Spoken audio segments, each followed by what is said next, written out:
By my troth, Nerissa, my little body's weary of this great world.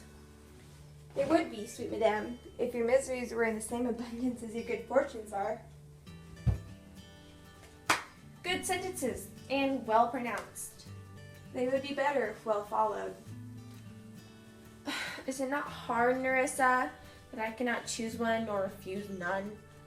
Your father was ever virtuous, and holy men at their death have good inspirations.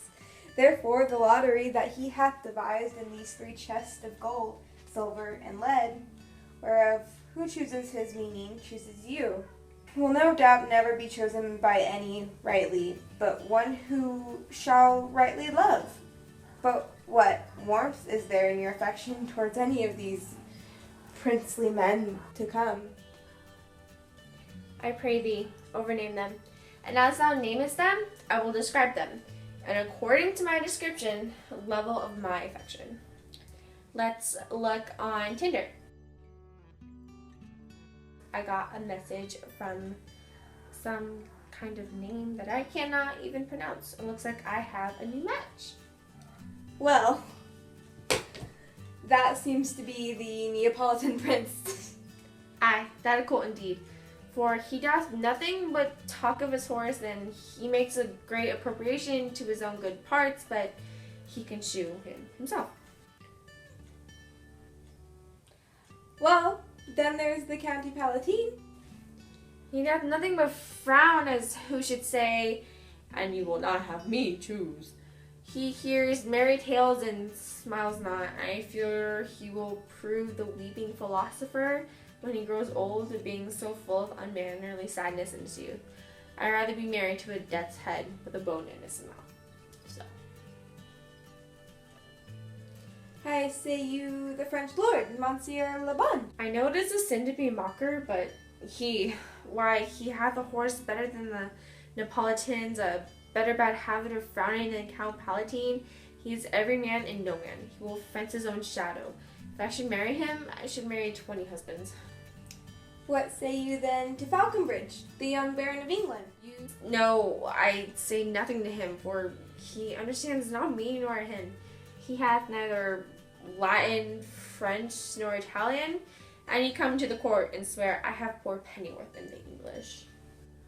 What think you of the Scottish lord, his neighbour? That he hath a neighbourly charity in him, for he borrowed a box of the ear of the Englishman, and swore he would pay him again when he was able. I think the Frenchman became his surety and sealed under for another.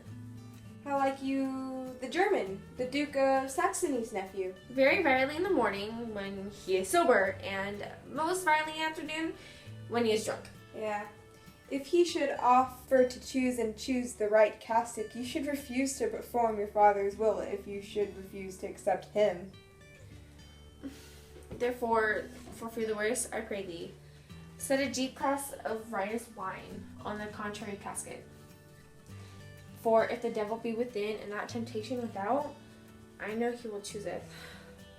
You need not fear, lady, the having of any of these lords. They have acquired me with their terminations, which indeed to return to their home and trouble you with no more suit, unless you may be won by some other sort than your father's position, depending on the caskets.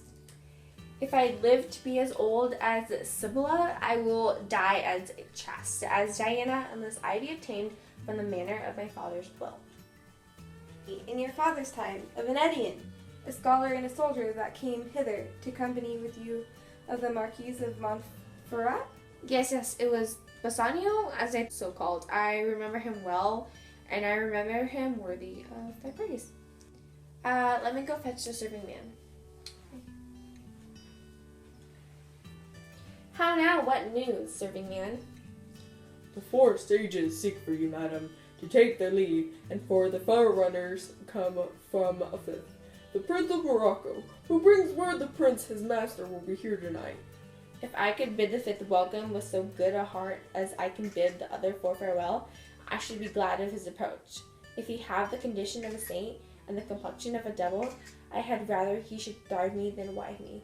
Come, Nerissa, Zra, go before.